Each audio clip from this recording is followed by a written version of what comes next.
In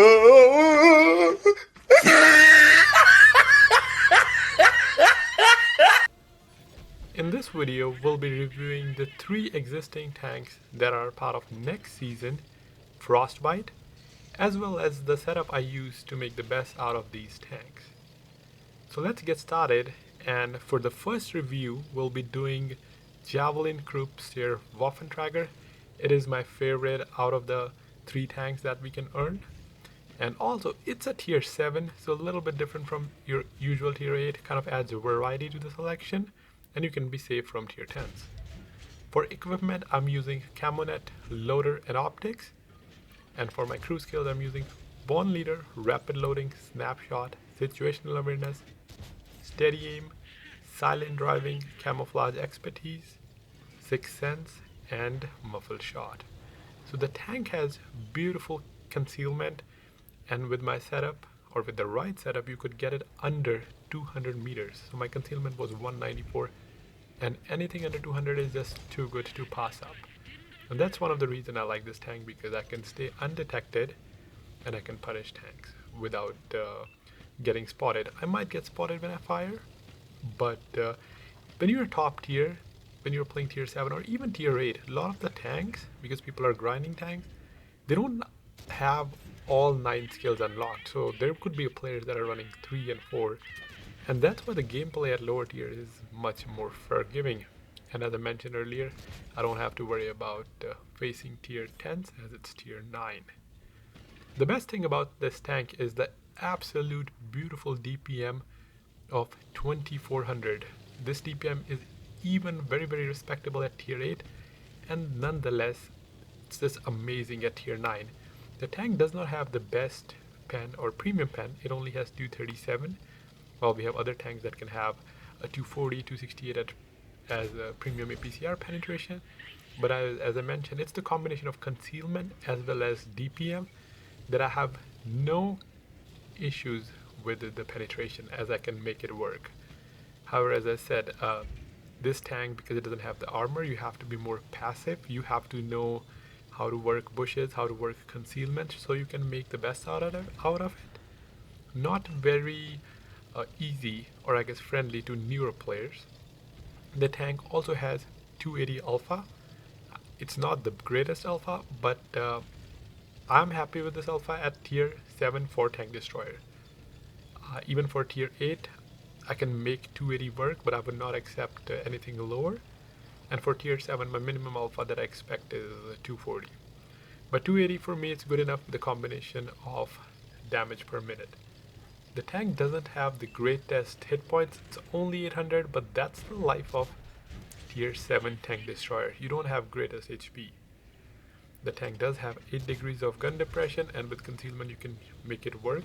It does have 360 rotating turret, so whenever you're peeking, it's always better to play it like the tier 9 waffle, where you peek backwards, and if you're spotted, you just get back in cover quickly, or without taking any shot if possible. The tank does have premium APCR round with 1250 shell velocity. Not the greatest, but still good enough. So now coming down to the replay of this tank. In this match I'm in Ghost Town, and we'll be able to see how this tank handled different situations. So for early on, as you see, I was hugging the border. It is a tier 8 matchmaking, and try to get any damage as I can. You don't have the greatest hit points to begin with, right? So you want to save whatever hit points you have for end game, so you can take at least 2 shots if required. The worst thing to do with this tank is go head on. It does have some heat shield towards the turret, but do not rely on it, as you will get penned. You might get lucky in here and there and bounce some shots. And as you saw here, I was trying to be safe, but I got spotted by IS2, and he penned me for 400 plus. That is also a tier 7. So now I've lost half my HP, and at this point I realized, let's go back. Even though we were winning, you could just never tell. We don't have the total hit points remaining, so you couldn't tell who's winning or who's losing. So I didn't want to get aggressive, as well as there's a TS5 that's full health. So just using my tank as a stealthy sniper, unless of course no one is left, and then In this case, I don't have HP left, but if you have, you can pick and choose the targets. You will be easily able to pen multiple shots if opponent fire, because as I said, it is a 280 alpha. You can, and if anyone has similar alpha, you can pen them twice. But if someone has, let's say, 400 alpha, in the case of IS, I'm even certain I can get 3 shots and then get in cover before he's reloaded, and that's the beauty of the DPM.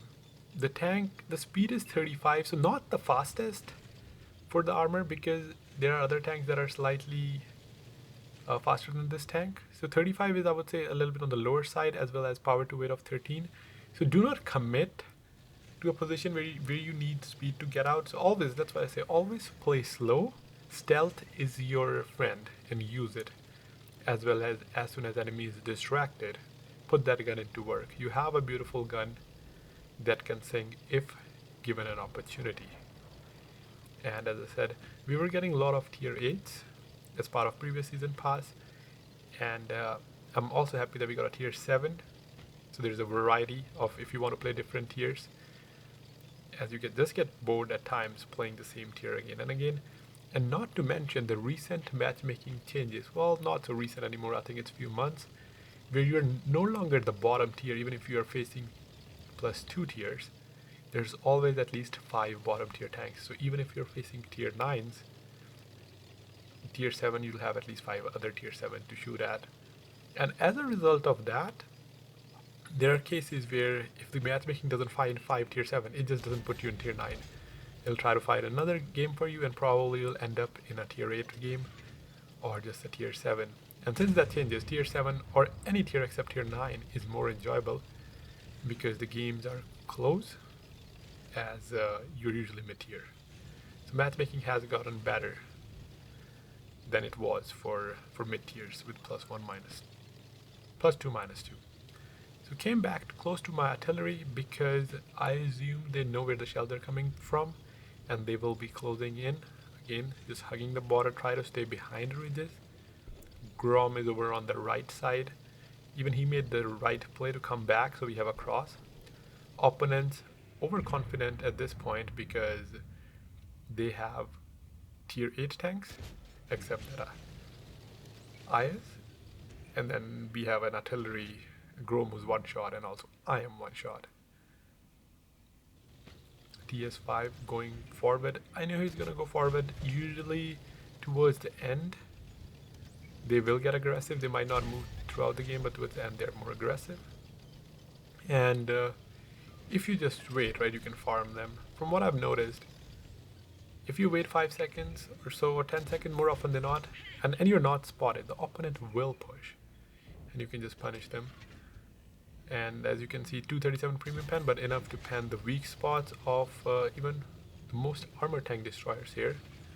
I did struggle to pen the cheeks of T28 earlier, but I think if I had the time to aim properly, half of the reason was I had to rush my shots. But if I had time to aim properly, I can hit their hatches, as the gun does have good accuracy as well. Even when I'm not fully aimed, the shell do go towards the middle, and that's the main thing that matters to me.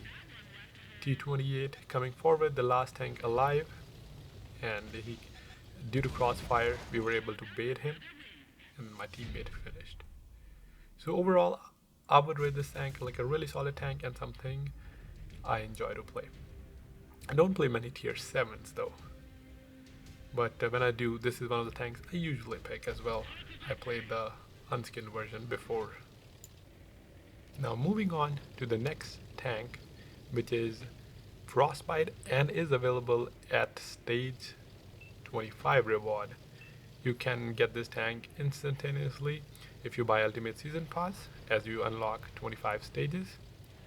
Also, if you haven't checked my season info video, make sure to check that out, typed or pinned on end screen, as well as cards, as it does include sneak peek of some of the features coming as part of next season. So let's go over setup. For equipment, I'm using Vents Optics Camo. For skills, I'm using Bond Leader, Rapid Loading, Steady Aim, Snapshot, Camouflage Expertise, Sixth Sense, Situational Awareness, Track Mechanic, and Run and Gun. So an interesting thing about the setup is I'm not using a loader, and the tank doesn't have stabilizer, as lower tier doesn't have stabilizer. But because the DPM or the reload per shell is so fast, you don't really gain much. It's not like I'm improving by half a second or 1 second. That's the case when you have a longer reload. So I decided to go with vent, so everything is improving by approximately 2.2%, like gun handling, base accuracy, my view range, as well as I wouldn't lose much on the loading side either, even though I am getting a 2% boost. Another thing is I'm not using silent driving. I switched to run and gun, as I was using the same crew for this as well as the next tank, which is Chimera, and accuracy was really letting me down. However, you could opt against using silent driving, as it'll give you better camo on the move, as opposed to either track mechanic depending on your playstyle or run and gun. But for me, I just usually I do go with those, but I didn't have any other skill to swap, and I thought I need track mechanic, like especially for playing lower tiers, because you don't know what happened or who pushes you. Accidentally pushed this guy, by the way, not my fault. I was just trying to push and he backed up at the same time. But going back to what I was saying, at lower tiers you want to be aggressive, right? And if you get tracked, track mechanic is something that will help. With the speed, it's not like higher tier tanks where you'll be redlining, or if the tanks have like higher alpha also you can redline effectively. But tanks like, let's say, Frostbite, right, you have lower alpha, you kind of want to brawl to maximize the output, as this is a pref tank. It's a Sherman, basically a stock Sherman, and it does not have the greatest pen either.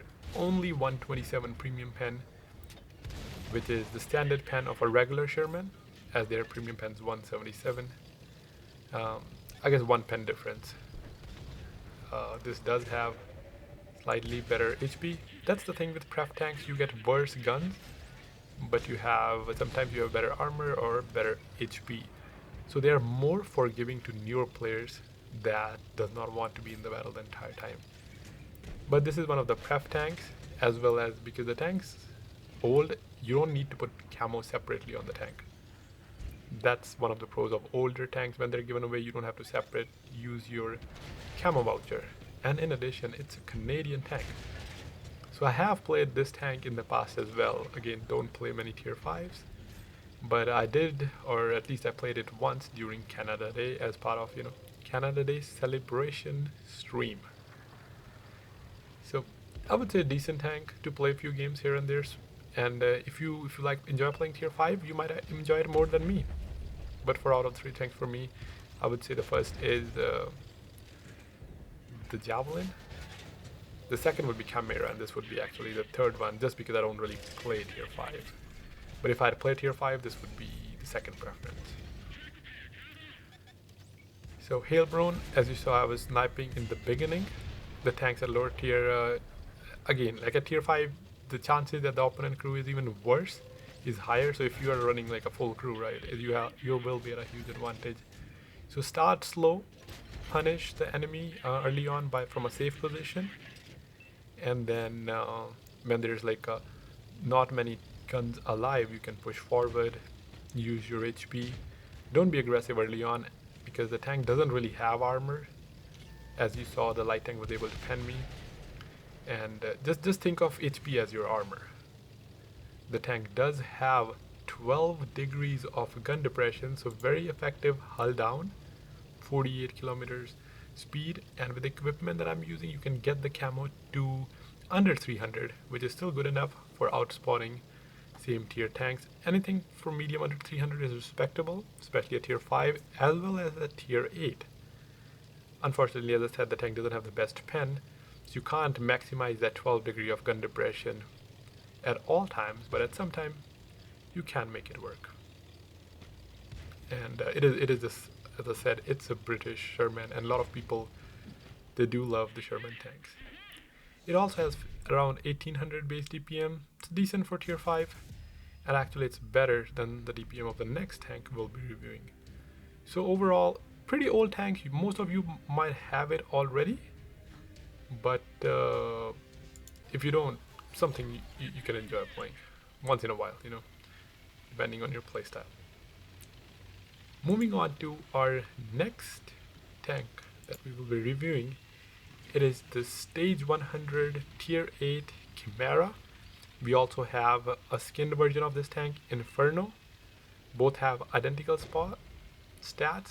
The only difference is Inferno has extra spaced armor as it is a Halloween tank, so provide better turret protection as opposed to this tank. So for my setup for equipment, loader stab camo, it is a very high alpha, and which comes at a cost of bad gun handling, so stabilizer is a must. And for equipment or skills, same as last tank, bond leader, rapid loading, steady aim, snapshot, camo, plus expertise, 6th sense, situational awareness, track mechanic, and run and gun. Actually, this was the tank I had to put run and gun for because the accuracy was frustrating for me to play. For me, at tier 8, as I was mentioning earlier, my personal favorite is Mutz. Beautiful DPM, beautiful gun, and the accuracy is also amazing. But this tank, it has higher alpha, comes down to 1700 DPM. Not a fan of the DPM. Base DPM, of course, very, very long. But as I said, when you have higher alpha, you trade off accuracy and DPM, but you just have to expose yourself less. So in terms of trading, of course, this tank is better. Usually your tier 8 has like 240, 280, maybe 300 alpha. But this one of the highest, probably the highest. Actually, there could be some tank that, like maybe there are a couple tanks that have more, but this tank is 440 alpha. Premium APCR, so you don't have to worry about switching shells. For example, when I was playing King Dragon with 390 alpha, premium was heat. So most of the time I was just using standard. But in this tank, the standard pen is 252, and I'm just more happy when the premium is APCR. Not a fan of DPM, as I said, but at least the premium shells are APCR, so you're never at a disadvantage, or you don't have to worry about choosing the right shells. The third shell is hash. I'm not running hash in this match, but you should, just in case, because the penetration will let you down at times. Especially as you saw, I was struggling to pen that KV4. The gun caliber is big enough, so if I can easily overmatch the roof of this tank, and that's, I guess that's the plus with the alpha as well, right? Usually the higher caliber has a higher alpha, and you can overmatch more armor. The tank, since this tank, like Inferno, has better turret armor, this tank does not. Even at top tier, your turret can easily get panned, your hull armor again get panned. Maybe bottom tier or like tier 7 or tier 6 might bounce, but I would not rely on the armor of this tank. Even at like the same tier, the standard shells can easily pen you, and let's not even talk about tier 9 or tier 10. So your friend is basically your alpha, and try to use the camo, which you can get to under 300. Just expose or peek when you have to maximize the damage potential of this tank. The tank also has a very long aim time, base aim time of 2.9, as well as the gun handling, which forced me to use run and gun isn't the greatest. So I got all the accuracy perk as I can, and most of the time I would activate food when I have to engage in a battle to get that additional 50% of active food bonus. The tank does have 50 km/h speed, which is decent for tier 8s, but you just have to pick and choose your targets. Go with the team. I prefer to play more as a sniping role, but some maps don't allow you, right? And you might not have a pen, so it's difficult to do damage in this tank because of bad DPM, so you have to consistently be in the battle. So that's it for this video, and I'll catch you in the next one.